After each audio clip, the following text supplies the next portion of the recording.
dengan polemik-polemik kasus di 2025 kemarin, ternyata ada angin segar untuk para hakim dengan terbitnya PP yang sudah ditandatangani oleh Presiden. Dari omon-omon janji Presiden di akhir tahun awal pemerintahan ya, setahun yang pertama kemarin. Salam, selamat datang di podcast Melek Hukum, obrolan santai tentang peristiwa hukum. Pak, ada isu menarik nih dengan adanya penandatanganan PP terkait dengan tunjangan untuk para hakim. Pertanyaannya, apakah ini akan adanya timbal balik yang baik antara kenaikan maupun kinerja dari para hakim ini? Ya, kalau kita mencoba untuk mengulik ya sedikit kaitannya dengan kesejahteraan hakim.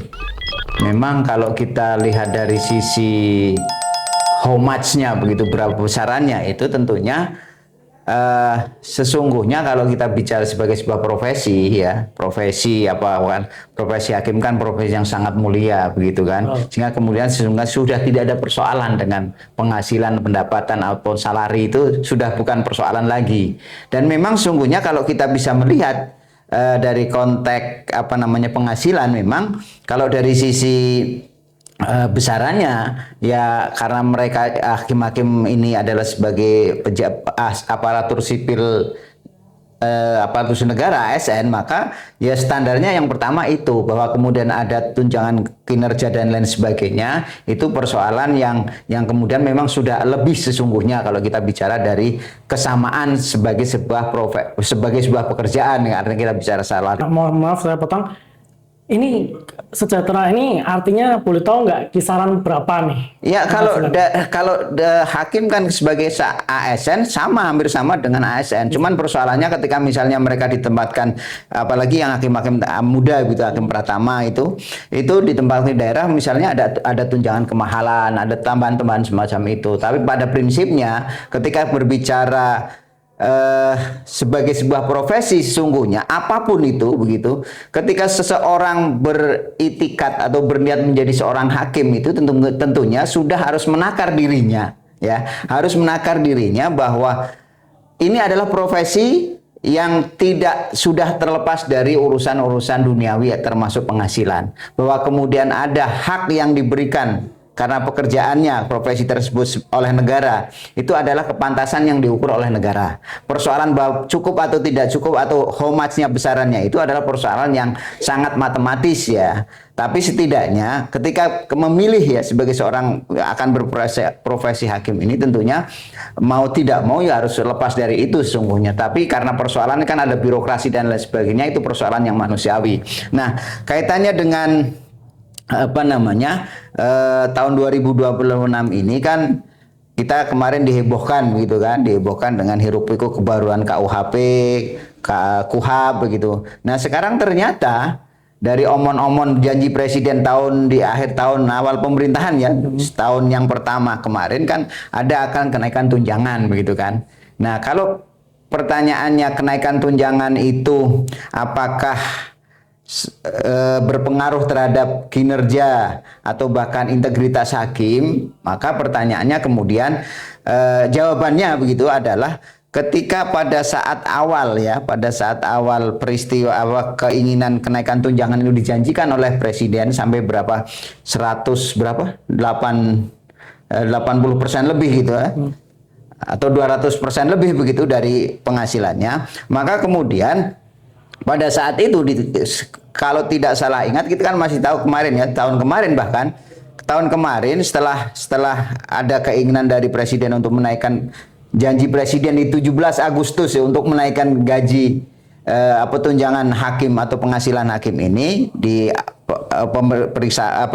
di 17 Agustus 2024 kemarin, kemudian sempat heboh.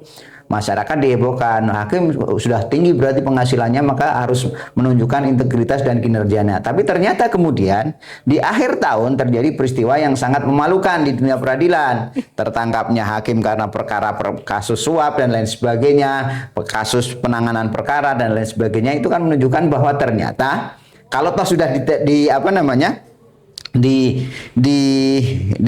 dipenuhi begitu pada saat itu kan belum dipenuhi gitu kan. Nah, ternyata kemudian apakah dalam rangka pembunuhan itu begitu? Sekarang kan per tanggal 6 kemarin ternyata PP itu peraturan pemerintah kalau tidak salah nomor 42 ya, 42 tahun 2025 masih menggunakan tahun yang lama, artinya itu adalah ya sama halnya dengan KUHP ya 2023 berlaku di 2026 itu. Dengan ini, dengan adanya ditetapkan itu maka sudah fix ya. Dan bahkan kalau tidak salah saya baca akan diberlakukan mulai bulan Februari atau Maret tahun 2026. Artinya apa? Artinya nanti di bulan-bulan itu, artinya satu bulan ke depan, penghasilan hakim pratama, tunjangan kenaikan tunjangannya, kalau tidak salah hitung berdasar peraturan pemerintah tersebut, setidaknya mencapai 40-an juta sekian tunjangannya saja. Ya, apakah itu take home pay nanti persoalan yang lain, tapi di dalam PP itu nomenklaturnya sampai segitu. Kemudian yang paling tinggi adalah ketua pengadilan tinggi, itu sampai 100 sekian. Nah, persoalannya adalah apakah ya kenaikan tunjangan itu akan bisa memberikan kepastian kepada masyarakat berkaitan dengan peningkatan kinerja atau penguatan integritas hakim dalam melaksanakan tugas kewajiban yang mulia itu. Itu pertanyaan bagi masyarakat yang harus dibuktikan oleh teman-teman dari kehakiman itu sendiri, gitu. Ya, artinya contoh di kemarin belakangan ini kan banyak hakim-hakim yang tertangkap juga kan. Iya. Mereka sudah sejahtera, artinya dari hal keuangan harusnya kan kalau Pak Budi tadi sampaikan sudah nggak mikir seperti itu kan, harusnya seperti itu. Tapi faktanya yang terjadi di lapangan adalah contohnya kayak kemarin ini, di akhir-akhir tahun ini banyak hakim-hakim ternyata yang tertangkap gitu loh. Iya. Itu artinya kan mereka belum merasa sejahtera nih. Nah, itulah persoalannya. Yang menarik di dalam putusan kemarin ya, kalau kita kembali menganalisa kemarin, dalam putusan itu disebutkan bahwa tindak pidana yang dilakukan oleh hakim-hakim di putusan yang terakhir kemarin itu adalah corruption by greed, artinya by keserakahan. Itu kan menunjukkan bahwa dalam hal pendapatan atau penghasilan hakim itu sungguhnya sudah cukup. Artinya ketika ada unsur-unsur keserakahan di dalam diri mereka, keserakahan itu kan lebih kepada bagaimana memperoleh pendapatan yang tidak sah kan begitu. Nah, kalau sudah sampai di situ, tentunya kemudian kita harus mengaca diri. Prinsipnya kalau bagi masyarakat awam, hakim itu dengan sendirinya sudah selesailah urusan-urusan begituan. Artinya urusan penghasilan itu sudah dijamin oleh negara. Yang paling mudah adalah ketika misalnya begitu kan, hakim pindah kemana, walaupun di dalam teknis memang banyak sekali di internal di internal satuan kerja pengadilan itu berbeda-beda begitu. Tapi ketika misalnya proses promosi dan mutasi yang dilakukan oleh Mahkamah Agung itu kan biasanya dalam satu gerbong besar, jadi hampir tiap 6 bulan atau berapa kali itu ada TPM, tim promosi mutasi begitu kan. Nah, di promosi mutasi itu kan terjadi proses perpindahan hakim yang sedemikian rupa. Nah, di situ dijelaskan, di situ sudah biayanya sudah dianggarkan juga termasuk biaya perpindahannya. Nah, ketika berbicara penghasilan, maka mau tidak mau, suka tidak suka itu sudah termasuk penghasilan tambahan yang sesungguhnya memang sudah dialokasikan oleh negara sesungguhnya. Makanya ketika masyarakat awam berbicara mengatakan, misalnya saya begitu mengatakan bahwa sesungguhnya hakim itu sudah lepas dari urusan-urusan terhadap penghasilan keluarganya atau apapun sudah lepas, karena sudah semuanya sudah ditanggung oleh negara sesungguhnya. Cuman persoalannya karena by greed tadi, bukan tidak mungkin karena unsur keinginan untuk mendapatkan lebih. Kalau dalam bahasa yang lebih keren, illicit enrichment begitu kan, pembunuhan kekayaan yang secara tidak benar itu, ya mau tidak mau akan terjadi semacam itu. Sehingga kemudian kita berharap begitu ya, dengan ditekennya PP kenaikan tunjangan hakim ini harus dibuktikan begitu bahwa tidak ada lagi proses-proses illicit enrichment dari teman-teman di kehakiman. Ini kan di hakim tingkat bawah, artinya tingkat bawah itu di tingkat pengadilan negeri paling ujung begitu, paling ujung timur atau ujung barat, sampai kepada di tingkat pengadilan tinggi. Sementara di Mahkamah Agung sudah tersendiri lagi urusan penghasilannya kan begitu. Nah ini persoalan-persoalan yang memang sesungguhnya kalau kita bicara dari sisi integritas, kinerja dan sebagainya, sesungguhnya tidak ada persoalan dengan penghasilannya, tidak ada kaitan secara langsung begitu. Karena memang sudah sedemikian sudah sedemikian hebat begitu, artinya negara itu ya sesungguhnya kan orang melihat kalau bicara tentang penghasilan itu kan, apalagi dikaitkan dengan profesi hakim kan, basic instingnya menjadi hakim itu apa gitu, keinginan menjadi apakah sebagai amtenar, apakah sebagai profesional atau pengabdian. Karena hakim ini profesi yang sangat mulia sekali. Kalau masih hanya sebatas mencari pekerjaan, jangan pilih sebagai seorang hakim, begitu kan. Artinya kalau kita bicara itu dalam konteks apapun ini ya, bisa jadi secara filosofi begitu, maka kemudian yang harus dilakukan oleh teman-teman hakim ya, ketika ada kenaikan itu ya pertama syukuri begitu kan itu. Tapi kemudian harus dibuktikan bahwa dengan peningkatan tunjangan kesejahteraan ini harus dibuktikan bahwa profesionalitas bekerja, pemahaman integritas harus benar-benar diaktualisasikan. Itu tantangan atau permintaan dari masyarakat terkaitan dengan itu. Sehingga tidak lagi ada proses-proses ya ditemukan ada OTT kaitannya dengan hakim atau penegak hukum yang lainnya begitu. Ya, mungkin masyarakat juga akan setuju ya kalau kenaikan tunjangan ini berbanding terbalik dengan kinerja maupun integritas dari hakim itu sendiri. Artinya masyarakat akan dengan kenaikan tunjangan ini akan oke-oke aja, fair kan gitu. Nah, ini untuk mencari kepastian hukum tadi, untuk mencari keadilan. Artinya kita akan oke. Cuman apakah ini nanti akan penegak hukum nggak cuma hakim aja kan gitu? Artinya ada rentetan para penegak hukum ini akan sama nggak? Nah, makanya itu kan akhirnya jadi persoalan juga begitu kan. Ketika kemudian misalnya ini PP gitu, PP sudah ditandatangani, bukan tidak mungkin akan lagi penegak hukum yang lain, walaupun ya sesungguhnya kalau sebagai profesi penegak hukum apapun begitu sudah lepaslah dengan proses-proses kaitannya dengan salari pekerjaannya itu. Sesungguhnya itu yang harus dilakukan begitu. Nah, ke depan tentunya ya benar sekali yang disampaikan Mas Yusuf tadi bahwa masyarakat oke-oke saja, welcome saja, silakan saja berapapun yang diberikan ke negara kepada kepada aparat penegak hukum kita, termasuk di dalamnya adalah hakim, itu masyarakat tidak akan kaget dan akan welcome saja. Cuman persoalannya harus dibuktikan begitu. Besaran yang diterima, besaran tunjangan, penghargaan lah, kita bicaranya penghargaan negara kepada profesi APH ini harus dibuktikan dengan kinerja, profesionalisme, dan tentunya adalah aktualisasi dari integritas. Ini yang pertama. Itu dari masyarakat luar begitu kan, harapannya seperti itu. Cuman persoalannya kemudian apakah di dalam sendiri sudah semacam itu? Wallahu a'lam bishawab begitu kan. Karena menarik sekali Mas Yusuf ya, ketika kita bicara kenaikan tunjangan itu, ternyata isu-isu di dalam sendiri, terutama hakim ad hoc ini ternyata tidak ada kenaikan. Di dalam belet PP itu hanya untuk hakim karir. Sementara kalau kita bicara dari kinerja, profesionalisme, ya karena hakim ad hoc ini kan hakim yang khusus, yang dikhususkan untuk menangani perkara-perkara tertentu kan.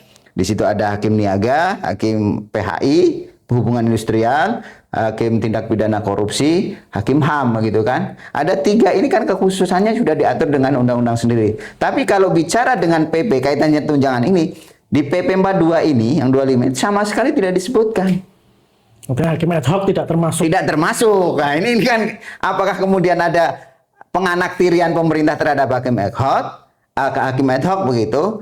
Sudah dijawab juga oleh pemerintah, akan dibicarakan tersendiri. Nah, pertanyaannya kemudian kapan ini akan dibicarakan itu? Karena kalau dalam pengalaman pemahaman saya begitu, ketika kaitannya dengan penghasilan atau hak tunjangan hakim ad hoc itu sejak tahun 2013 sampai dengan 2013 sampai 2026 ini tidak ada kenaikan tunjangan.